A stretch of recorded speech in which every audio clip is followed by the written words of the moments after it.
Well, it's the month of November, but McDonald's has absolutely no chill when it comes to ringing in the holiday season. So jingle your bells because Merry McChristmas is upon us.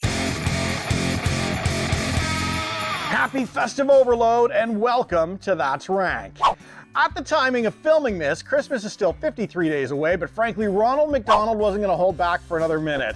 He hasn't even traded out his Monopoly stickers yet, but he's going to be raining Christmas cheer down all over you whether you are ready for it or not. So today, we're going to work our way through the Canadian lineup of holiday goodies and determine if any of these are going to leave you with a big dumb grimace under the mistletoe.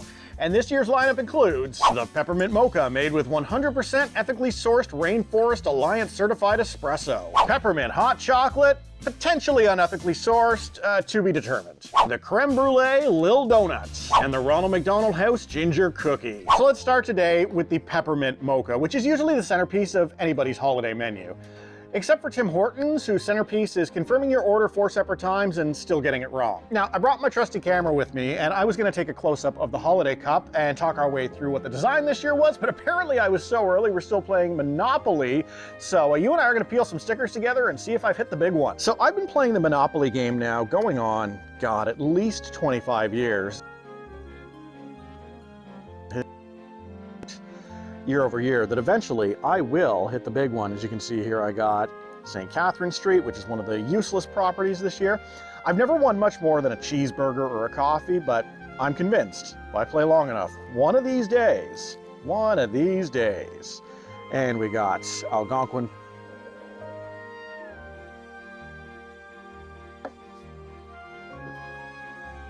This is actually a lot less sweet than a lot of the chain coffee peppermint mochas that I've had, but to be honest, I kind of like it.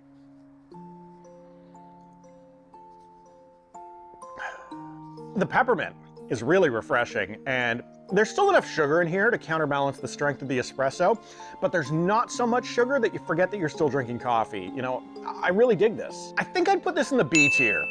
It's pretty tasty, and I still would absolutely order it again, but is it a holiday game changer? No. It hits the spot, and at $3.69 for a medium, I gotta say, it's in the running for probably the cheapest seasonal drink on the market. I haven't seen what other people have priced theirs at because they're not out yet, but I've got to assume $3.69 is about as cheap as it's probably gonna get this year in Canada.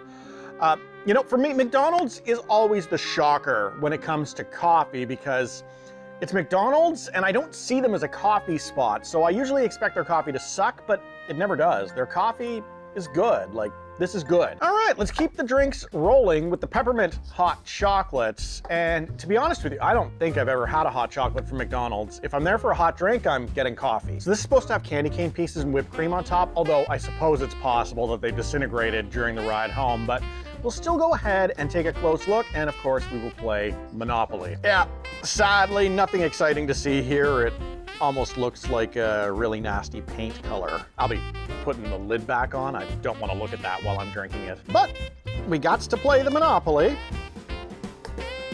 And we got the Toronto Airport, which is not a winning game piece.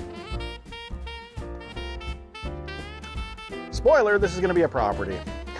And not a useful one. Lunenburg Harbor.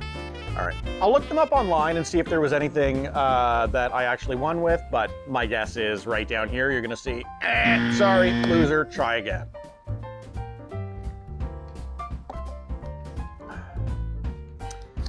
That's actually reasonable as a hot chocolate, and the burst of peppermint is actually really good, but it's not as creamy as I'd ideally like from a hot chocolate. This tastes 100% like it's a powdered mix, and I feel pretty comfortable in saying that's probably exactly what it is.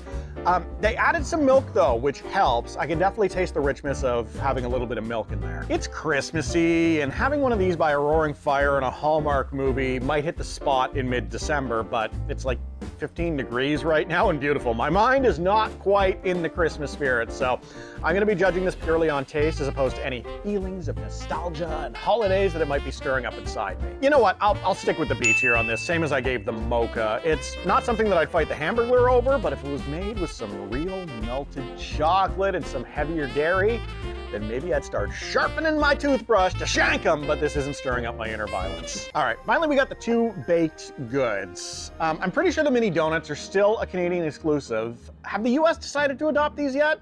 Let me know, America. This year's seasonal option is the Lil Creme Brulee, and I think they believe that the addition of the word Lil makes it exceptionally cute.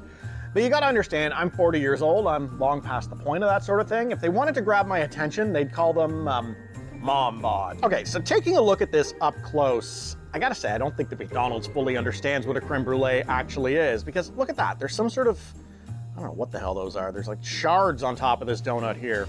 It should be icing that's been hit by a blowtorch. I truly don't understand what the hell is going on here, but creme brulee, it is not. I do believe that it is a filled donut though, so we will cross-section this bad boy. Just give me a moment.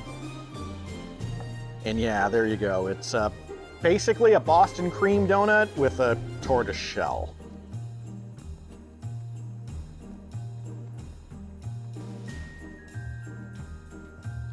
McDonald's donuts kind of suck, and I'm not really sure I understand why they carry them, to be honest, but my son's crazy about them for reasons. I do try to get him to try the good stuff from Susie Q on occasion, but he can't tell the difference, and I do die a little bit inside every time he asks me for a McDonald's donut. It's D tier, it's not great. These were clearly frozen and brought back to life maybe 15 minutes ago because they're still ice cold in the center.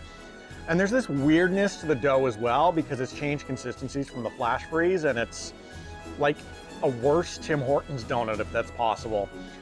The flavor of the cream and the icing is okay. It's literally exactly what you'd expect from a low-grade donut. Figure that it's roughly on par with something you'd get from the bakery at Walmart. Now, I do have high hopes for the cookie because apparently these are baked fresh in-house every single day, although I assume the dough comes in pre-formed cookie-like shapes and they just heat them up in the oven, but it should still be a better experience than the creme brulee, I hope. It's just a basic cookie, nothing fancy going on here, but I do like a little bit of sprinkled sugar that's on the top of that. That's a nice addition.